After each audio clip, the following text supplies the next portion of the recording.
I would say definitely feel free to continue contributing to the document, and not just this week, like whenever you feel like there are things you want to ask. And we can also start a thread if we don't already have one on kind of equity and accessibility issues. I don't think we do, but we should start a thread there for discussion things.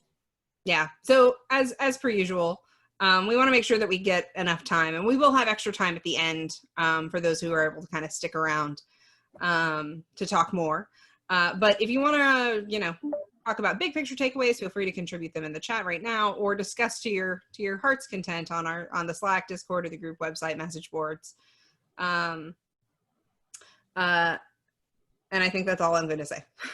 Okay, Ellen, I will let you take it away. Woman the chat here if there are things that come up. Otherwise, let's jump in. So what is universal design for learning? And I use this image because I like it, but also I have heard some people criticize it. So just there are criticisms about this visualization, much like there were criticisms about the boxes and the fence thing. But universal design is a term, much like everything, as we've talked about, that comes from architecture.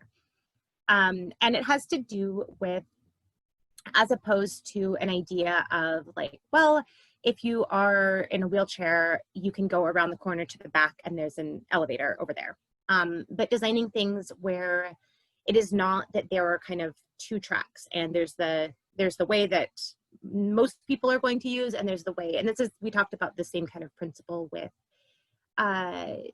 thinking about synchronous and asynchronous. We don't want there to be sort of a second class of people who can't engage fully with the class because they can't be synchronous, and your class is primarily aimed at synchronous people. And so same deal here. We want a class to be accessible to everyone. And so this comes a lot from disability, thinking about making buildings accessible in a way that is not saying, you have to go back and over here, and you have to go to several extra steps. And so as opposed to a traditional flight of stairs and then another entrance, having something where it's built right in, right? Everyone is going up the same set of stairs in whatever way is best for them.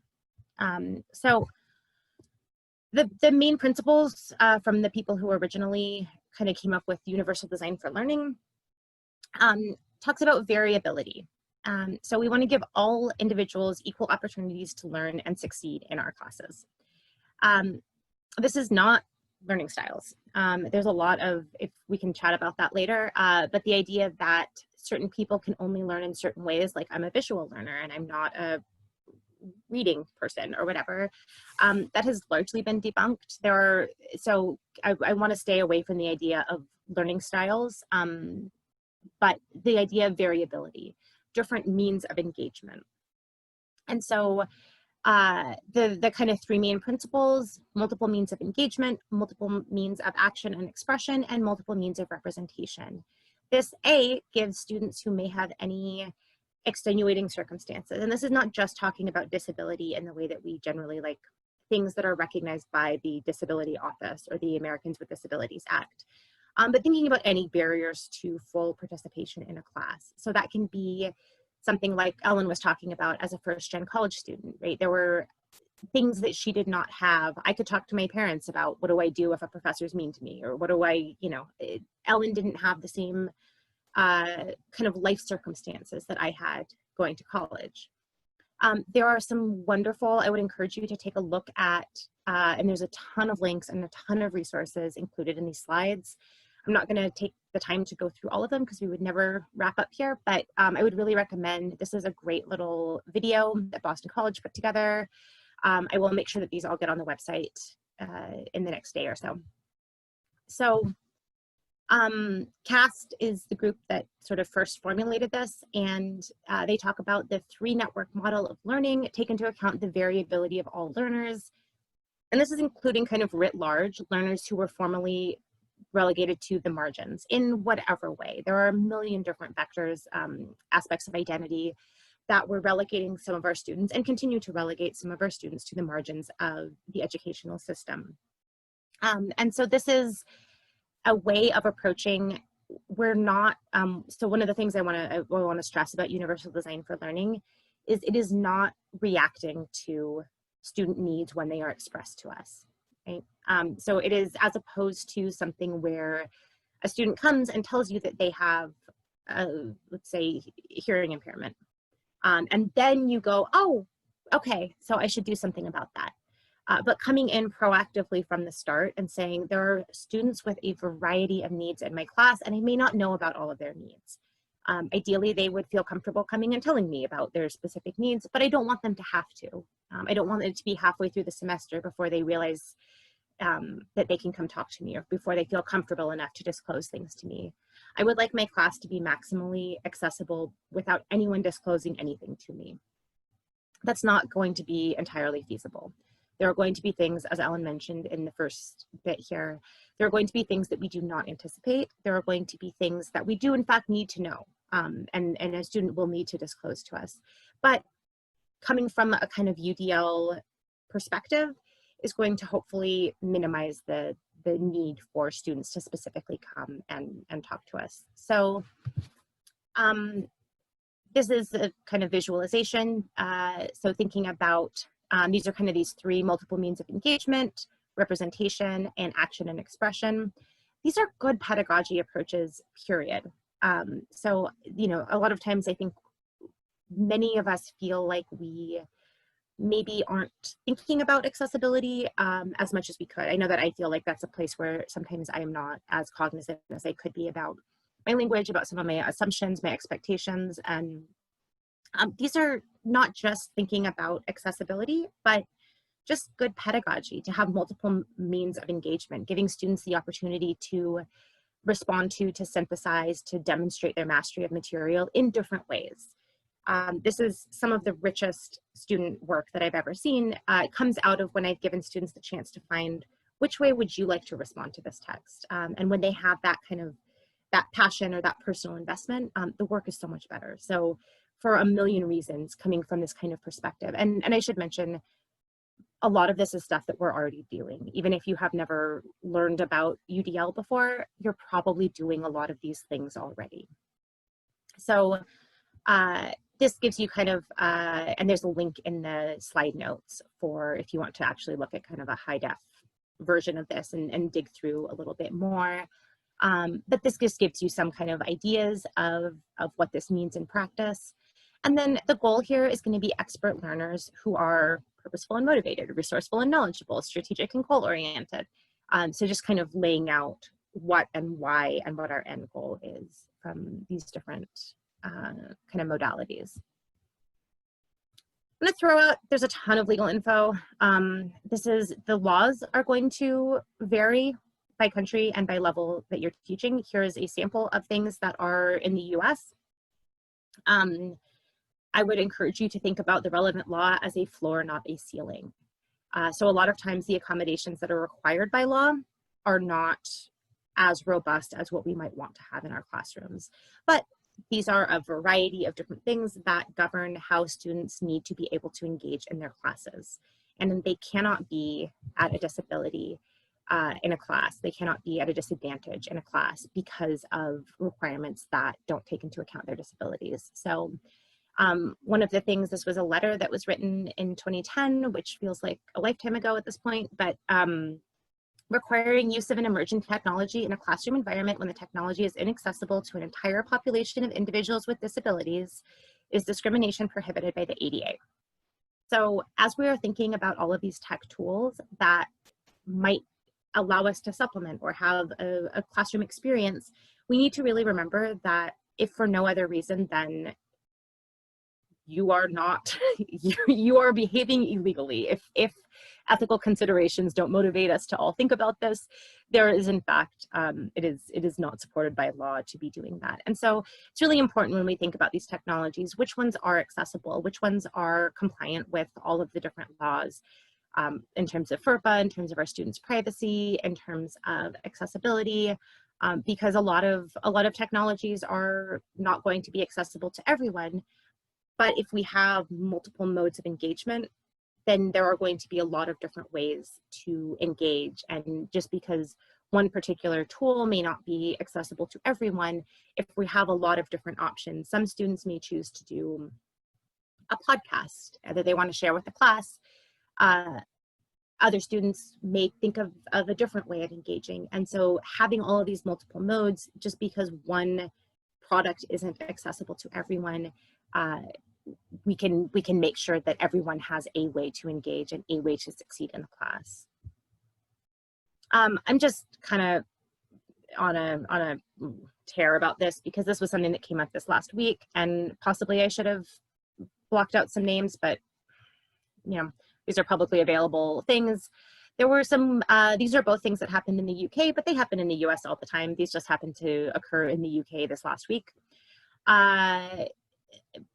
Faculty, a couple different faculty members talking publicly about students gaming the system, students having accommodations that they find ridiculous and do not want, they choose not to respond to their accommodations. Just don't do this. But also, I think most of the people in here are not the type of people who would dismiss a student's, hopefully not people who would dismiss a student's learning needs, but at the same time, be aware that this does happen a lot. I've had a lot of students talk to me. I have wording in my syllabus that talks about, I consider mental health to be just the same as physical health, and I don't need a doctor's note for that. If you have a cold and you're staying home, I don't expect you to go get a note. Just don't bring your germs into class. You are doing everybody a favor.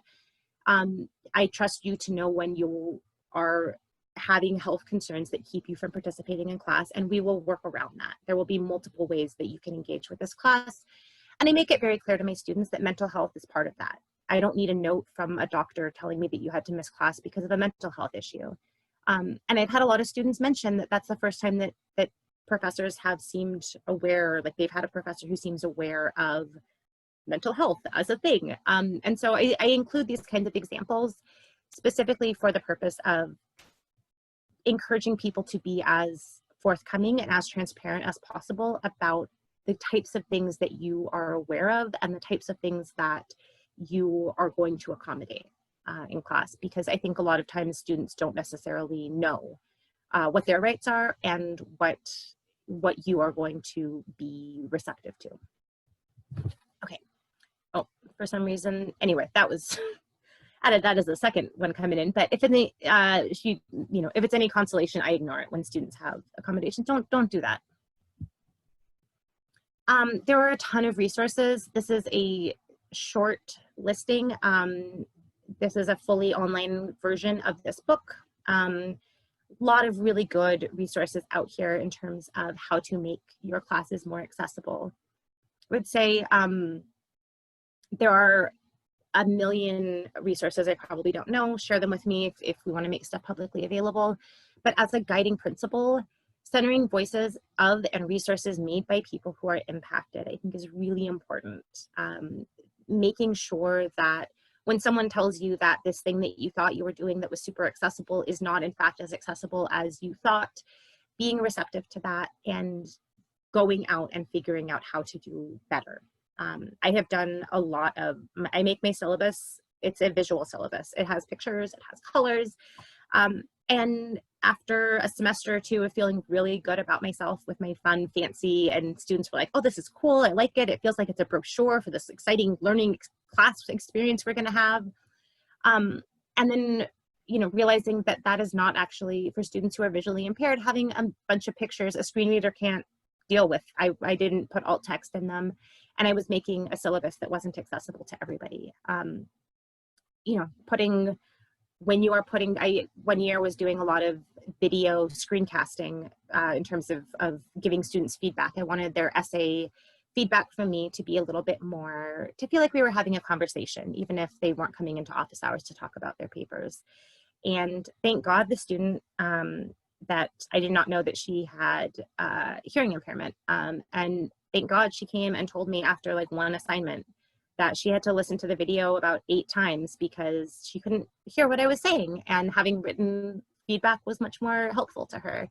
And it was just, I didn't think about it. And I am so glad she said something sooner rather than later. But I think a lot of us are going to make mistakes, and that is part of how we learn and grow as instructors, to be better able to meet the needs of our students. But I would say looking for resources that are giving you the voices of the people who are most impacted and most invested in these issues is really important. So there's a link, and I can put it in the chat as well. Understanding UDL put together a really useful, they have kind of pages on all of these different things.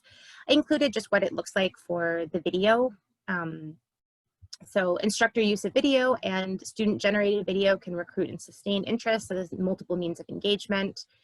Offering students a chance to create video is an active way to demonstrate.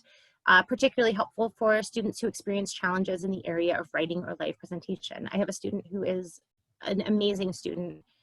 Due to some things in her life, writing papers is really hard for her. So for a lot of the reading responses, which are meant to be very low stakes engagement, she just records herself talking for a bit, and they are amazing. As responses go, they are so rich. They are so much better than, you know, when she was doing some written reading responses. I was not getting nearly the kind of passion and the depth and things, and giving her other options, because she said, you know, she was telling me that she needed some extra time to get these done because it was something that was hard for her. Her spoken responses are spectacular. And it was one of those things that because there were things that were more of a challenge for her, giving her another way of engaging, I am getting such like beautiful, rich responses from her because of that. And so, you know, there are ways that you can use video, but then also thinking about there are going to be things that putting a transcript together, having options, captioning, having, you know, a variety of different tools that can make sure that for students that video isn't going to work. If it's critical to their learning experience, you need to find a way to kind of work around that. So for our next discussion breakout session, going to this be sort of a casual discussion, but thinking about ways that you have been applying principles of UDL in your class. Where do you have room to improve? And then for folks who can stick around for the third time, I'm going to be talking about some specific UDL course design resources and thinking about what a course design might look like. So kind of just workshopping, spitballing, that's where we'll be going in the last chunk for folks who can stick around. And talking about, I wanna mention that a lot of this is centered on disability and the way that we traditionally think about it, but universal design for learning is not just a question of disability. It is a question of letting everyone with different, especially if you have a class that's dealing with some really difficult topics, being cognizant of everyone's experiences and backgrounds and limitations that might prevent them from engaging fully. So to use an example from classics, there are going to be a lot of students when we talk about stories that have to do with rape and sexual violence. It shows up a lot in Greek and Roman literature. And there are going to be students who do not have a diagnosed, you know, instance of PTSD that are going to have a hard time engaging with certain content. And so thinking about not just things that come to you through the disabilities office, but the wide range of being proactive and letting students know, hey, this topic might be hard. If you don't want to show up to class today, if you want to engage in some other way with this reading, if you don't think you can actively be part of this class discussion, that's fine. And, you know, not making a student come up to you and share really traumatic information with you. So yeah, are there things, I have not been looking at the chat, are there things, Ellen or anybody, that we need to get in the chat? I've been seeing the chat thing go off a bunch, but not looking at it. I think we can move into breakout groups. Okay. And we can bring up stuff in the end part if there's anything anybody wants to bring up. Perfect. Then I'm going to split people up into some new rooms where you will be with new people. And we'll take about, it won't be enough time, I'm sorry, but we'll take about 5 or so minutes here. We'll regroup at whatever 11 minutes from now is in your time, do a wrap up for people that need to head out, and then we will head into that last half hour and do some more kind of one-on-one workshopping stuff. Okay,